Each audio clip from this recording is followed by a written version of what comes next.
Hello everyone, so today I wanted to do a video about something that a lot of people have been asking me to do since I said I wanted to make a YouTube channel, and that is talk about grief and mainly how to deal with grief while you're at college or school or university. So yeah, that's what today is going to be about.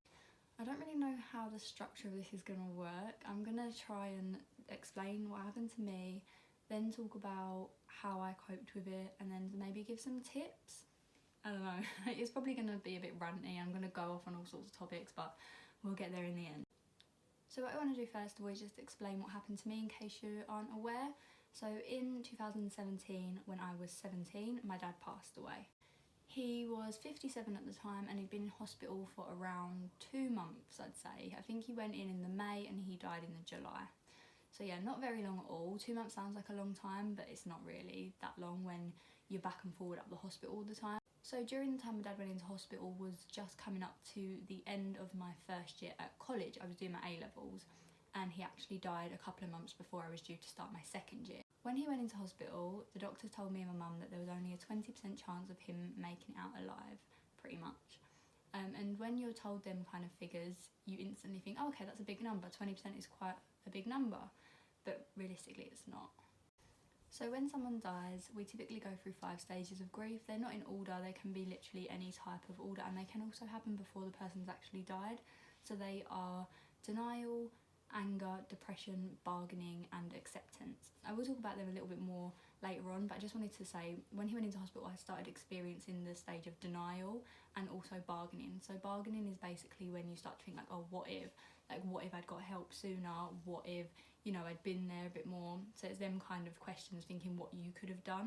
And obviously denial is quite self-explanatory. You don't want to believe what's really happening, which is why it is so common in when people go into hospital before they actually die, or when they start to get ill. Like, you don't want to believe they are going to die. You don't want to start to think that. I think denial is probably the most common kind of stage, I guess, because obviously death is such a weird topic. No one wants to talk about it. So not a lot of people will really start to believe it if something is happening to one of their loved ones. More about me. When my dad died in the July, like I said, I was coming up to the start of my second year and I actually went straight back to college. I didn't really give myself any time to grieve, I don't think, because I sort of was just living life normally. Like I didn't actually start grieving until October time, and he died in the July. Like in the August, me and my boyfriend, we went to a festival. Like I was living my best summer. Like I was just living life like normal. Like obviously I was upset and I was really down and things, but I wasn't letting myself think about it, which is where the denial stage kind of comes into that. But yeah, I went straight back to college because I thought I could handle it. Turns out I couldn't. It was really hard. I hated it. I hated college. I didn't want to be there. I didn't want to be around people. I hated it. I wanted to leave. I weren't enjoying it. I weren't doing my work. I was really falling behind and I just wasn't doing what I was supposed to be doing. I remember the first day going back, I got on the train, I was on my way, I was fine, like just doing normal doing the normal journey on my phone, listening to music. I walked into college, everything was normal, and I'd got there extra early that day because I knew what was going to happen. And I sat down, there was like little corridors outside where our classrooms were, and I sat down and I just started sobbing. I just burst into tears and I don't know why. No one asked me anything, there was no one even there, it was literally just me. Like I just started sobbing, but I knew it was going to happen. I knew I couldn't handle it like deep down, but I still tried. And I remember she was like the head of the year or something. She came out and she was like, oh, who have I got to beat up? Like what boys have been like messing you around? And I was like, oh my God, like how do I explain I'm not having boy troubles? My dad's just died, you know what I mean? Like it's really awkward. Like you don't know how to like speak about it, you don't know how to say it. And I just said, oh, I'm actually, you know, dealing with a bereavement right now. And she was like, oh my God, I'm so sorry. Like she couldn't have, you know, felt more awkward, I don't think. I felt really awkward. But it's one of them things now I look back and I laugh at it, because obviously that is a typical thing. Like you don't instantly think that someone's gonna say, oh, you know, my parents just died. Do you know what I mean? Like it's a weird topic. No one really talks about it. I think the biggest mistake I made was going straight back to college. I should have given myself a couple of months off, but my college in particular wasn't very, you know, helpful with that. They wasn't trying to support me in any way. They kind of basically just said I needed to be there, otherwise I'll, you know, face the consequences pretty much. So around October time is when it probably started to hit me a lot. I was really, really down. I hated life. I didn't want to be here. I just wanted it all to end, and worst time of my life, October to I'd say around January time. So during that time I actually stopped going to college and I decided that I wasn't good enough to get into a uni, which is what my goal was, and I would just get a full-time job and just do that, which is not what I wanted to do at all. I wanted to go uni. I've always wanted to go uni. I've always been quite academic. It's always been my goal to go uni, get a degree and do something in my life that way rather than just going straight into a job. So during the October to January time I did start looking for full-time jobs, and I'm really happy that nothing came of it. I applied to a few but I didn't get anything back, and I'm really happy I didn't, because if I'd gone into a full-time job I probably wouldn't have ended up going back to college and I probably wouldn't have gone to uni. So I'm really grateful that nothing did come of that. I'd actually applied to uni earlier in the year, I think around September time, I'm not really too sure when it was, and I'd received offers from all of the 5 unis I wanted to go to, but they were all conditional offers, which basically means you need to get grades good enough to get in. Like, they tell you what grades you need to get them. Sometimes they're lenient and they'll say, oh, you know, you got a couple of grades below, but we'll let you in. I didn't think I was going to even do that well, so I decided, you know, this isn't a good idea. I'm not going to get into a uni. All of these grades like A, B, B or BBC, like I knew I wasn't going to do that well. But then luckily, really randomly, I got a letter come through from Chester University giving me an unconditional offer. They'd reviewed their systems and they changed it to an unconditional, and I was like, oh my god, like this is amazing, like this is what I've always wanted, is to go to uni. And like now I was being given the chance to, I was so excited. Like it was like everything had just fallen into place, and I was just so happy for myself. Like it was what I'd always wanted and I was finally getting to do it. So I went straight onto the UCAS website and I accepted my place, and that was it. I was going Chester Uni from that day. I think it was like December time, I can't even remember. So then I started to go back to college in the January to obviously still try and do my best. I think getting an offer from a uni that basically said to me, you will be going in September, kind of gave me that push I needed to sort of say, right, okay, let's get your head down, let's try and do your best. Like, even if you don't do well, at least you know you've tried, like you've not given up. Like, you're not giving up, you're going uni, like that's all that mattered to me. And it was something my dad had always wanted me to do as well, so it was kind of like I was doing him proud. But obviously, while that was really good news, I still was really down and sad about my dad, obviously. And it did pick me up a little bit, but not to the stage where I was, you know, I'm fine now. Like, I was still really down. Like, I still would lay in bed every night and cry. Like, it was still quite bad. It was just sort of a little bit better. So when I found out about uni, I decided, okay, I'm going to go back into college and I'm going to sort myself out. I asked my college if there was any like counselling services they could provide, and they did. They was really good with that. They offered me free weekly sessions with the college counsellor, and she was really, really sweet, but counselling just wasn't for me. It didn't do anything for me. It didn't help. I found myself more upset when I left rather than when I went in, so I decided to stop doing that, and I was really grateful they did help, and it was free. Obviously, I know counselling, if you go private, is really expensive, and if you go through the NHS you have to wait for ages, so I am really grateful they gave me that, but unfortunately it just didn't work. Sometimes these things don't work. I think I'm quite lucky that I'm quite a strong-minded person. I was depressed and I was grieving for my dad, but I still managed to pull myself out of that without any help from like a counsellor, for example, or medication, anything like that. I kind of done it on my own, which I know not many people want to do or can do. It is really hard, and if you aren't a very strong-minded person, then you know it's going to be difficult. So I will get onto advice later, but I will just say, no matter how you're feeling, just talk to someone about anything. Even if you don't think that you want counselling or medication or anything, just talk to someone about how you feel. That's the most important thing. It doesn't just go for grieving either, like any kind of sadness, anxiety, whatever you're feeling, tell someone. That's the most important thing. So I just started to surround myself with positive people, my friends, my family. During the October to January time, me and my boyfriend actually ended up breaking up, and then we ended up getting back together around February time, so that was really good. I started surrounding myself with people that I loved and cared about, and yeah, I started to do a little bit better. I still get sad, I still think about my dad every day, obviously, but I'm not as low as I once was, and that's the most important thing. I'm doing much better. Like I said, I'm at uni now. I'm studying my dream, like for my dream career, which is in forensic psychology. I've got amazing friends, amazing family, like I said, and yeah, I'm living my best life at the minute. So that's kind of what happened to me. I do want to give some tips and things. A lot of people have asked for advice while you're at college or university or school, whatever, and advice for to help people who are grieving, so if your friend's grieving. So I will talk about that as well. But I just want to talk a little bit about grief first, and what it is and what it means, and you know, that kind of thing. Obviously we grieve when someone we love and we're going to miss passes away, but we can also grieve for things like lost relationships or lost friendships. It isn't just when someone dies, it can be for just when you lose someone, or if someone moves away, like you grieve that. Grief comes hand in hand with other mental health issues such as depression, anxiety, suicide, things like that. It comes hand in hand with them, because a lot of the symptoms that you get with grief are synonymous with things like depression. Actually, grief and depression are basically best friends, like they literally are basically the same. I think the difference, don't quote me on this because I'm not 100%, but I think the difference is sort of depression is when it's gone on for a really long time, there's no reason as such as why, whereas grief, there is a particular reason why you are feeling so sad. It's because someone has died, like that is, you know that for a fact. And I think with grief it doesn't last as long. Like, I mean, grief it's not a one size fits all, like it can literally last for however long, you know, it can last for some people's whole lives, but it typically, the symptoms will go when you stop grieving or you feel better. So that's why it's a little bit different from actual depression. But people do get the two really confused, and if someone is grieving, they do typically think straight away they've got depression as well. But it's very common to feel both kind of symptoms when someone dies or when you lose a relationship or a friendship. So yeah, just remember that. So I talked a little bit earlier about the 5 stages: denial, anger, depression, bargaining, and acceptance.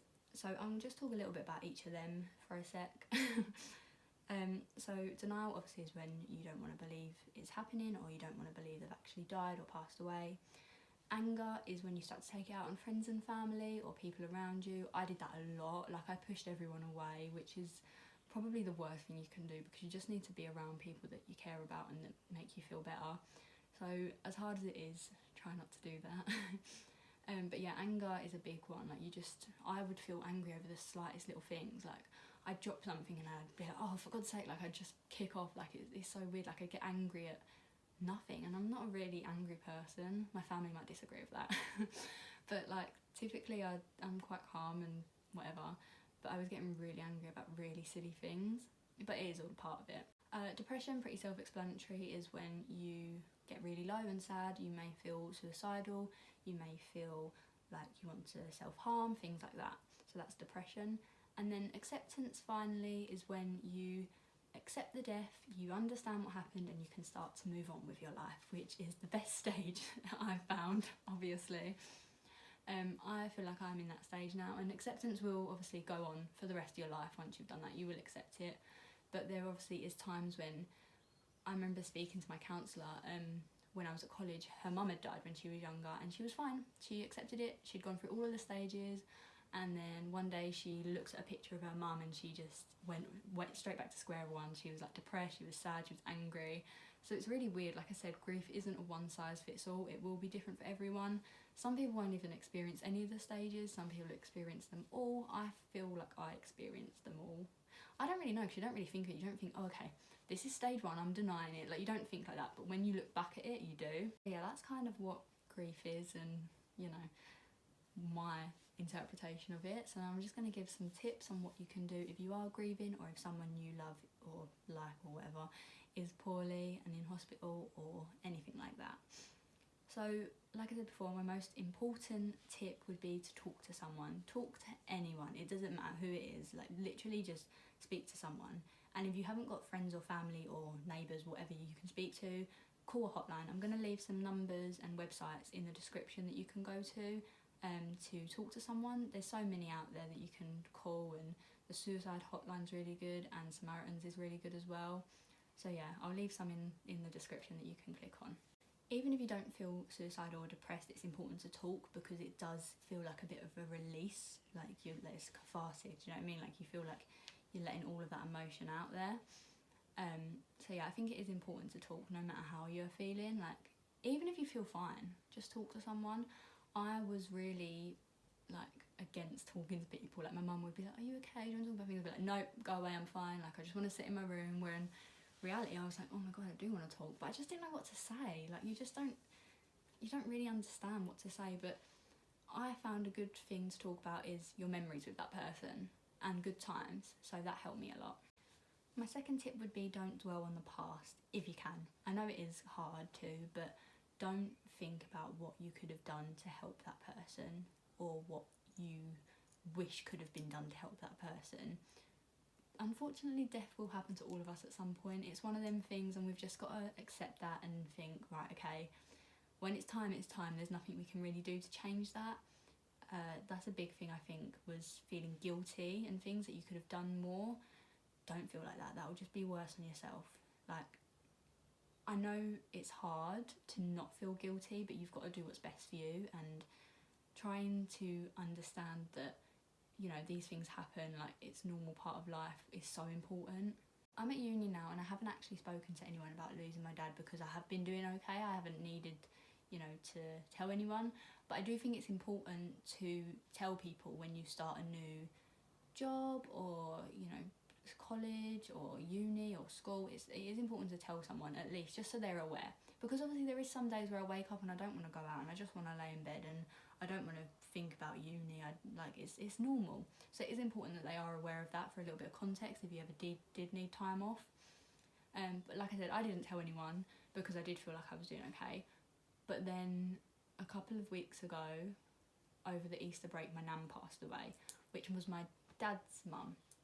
So obviously I was her last family, which means I had to arrange her funeral and everything like that, which I did with my dad's as well. So I told my university that, and they were really great. They've offered me extra support, extra time, extra, you know, tuition, like extra anything I needed to support me. They've offered me it, which is really great. I haven't actually taken any of it because I do feel okay. I wasn't very close with my nan as I was with my dad, so I don't really feel like I need any extra support, but I thought it was important to let them know because I didn't know how I'd feel. I'd done this once, but you know, like I said, grief is very different for every person and it changes every time. So yeah, that's why I told them. In my experience, my uni has been better with death than my college was.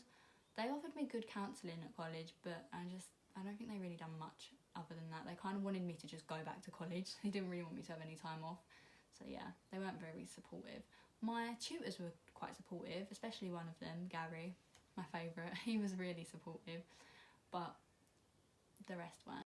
And now I'm at uni, obviously my tutor has been emailing me like, if you ever need a chat, come and chat to me, like, so they're really good as well, uni. Another big tip I would say is just carry on.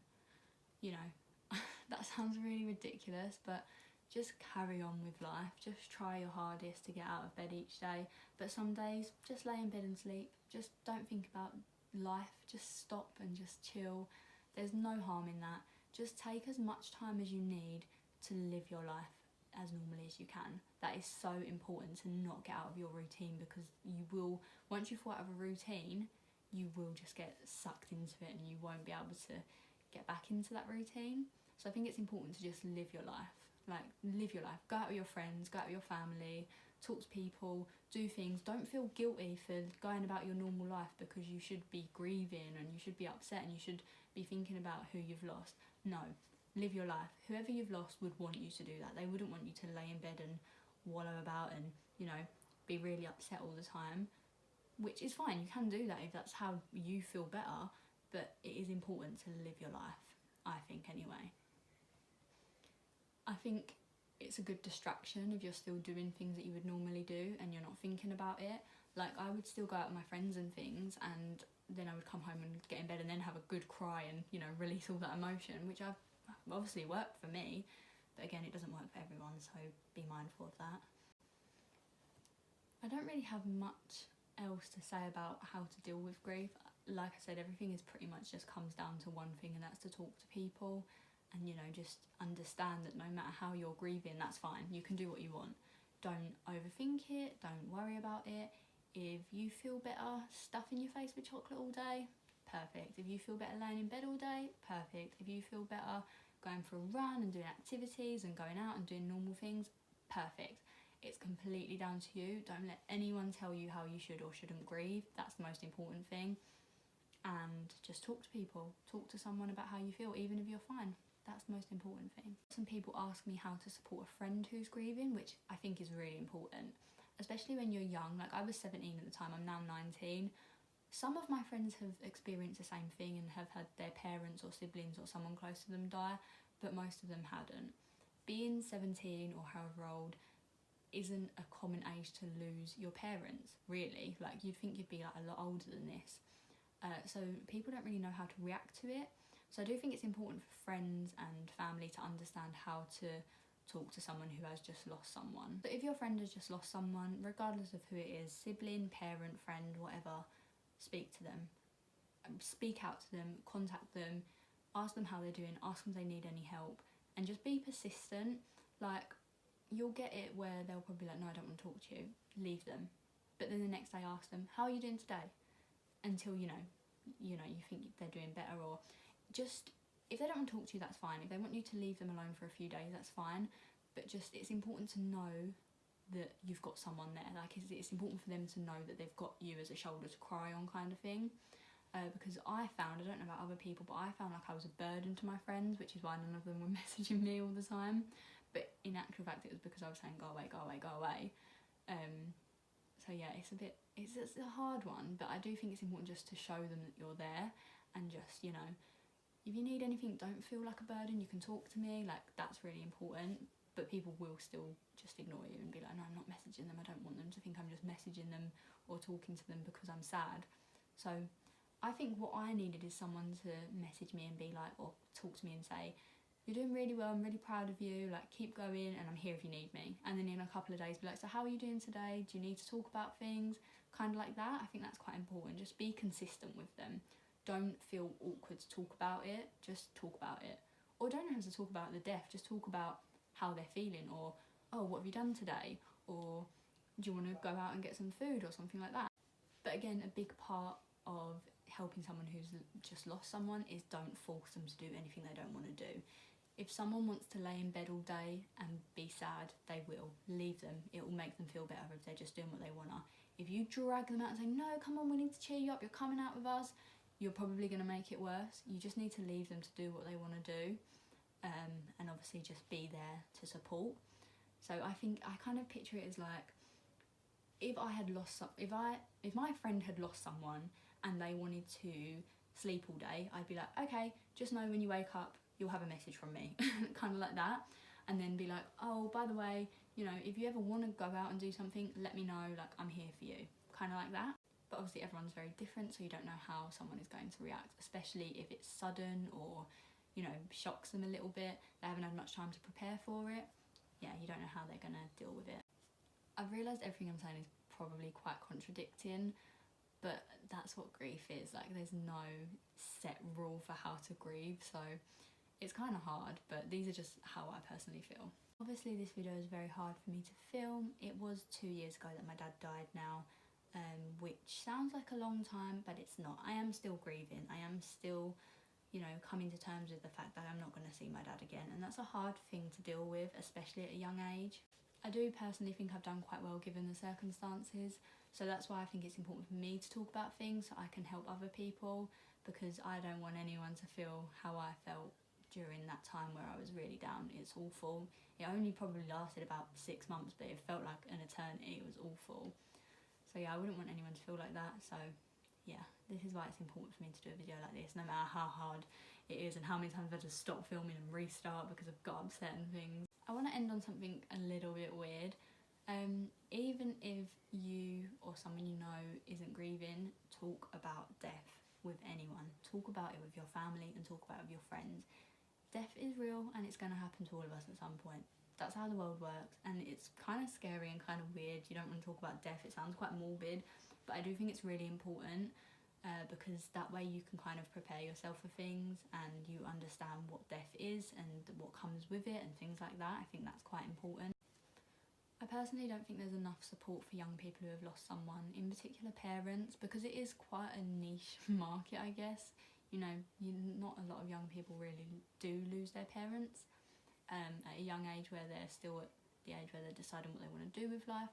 So I think it's important to have more support for them, which is why I'm doing this video. I think this is mainly going to be for anyone who's lost someone, but also people who have been young and lost people close to them. I do think it's important for anyone to understand about grief and death, even if you haven't had someone die, or even if someone is not poorly or dying or whatever.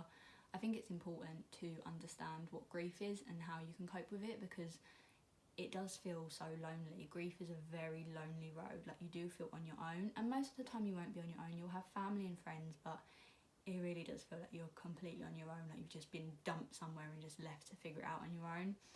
Which is why, you know, I think it's important to talk about it, and so more people can have an understanding. So if it does happen, which for most of us it will happen, you know, you'll know what to do and how to cope with it.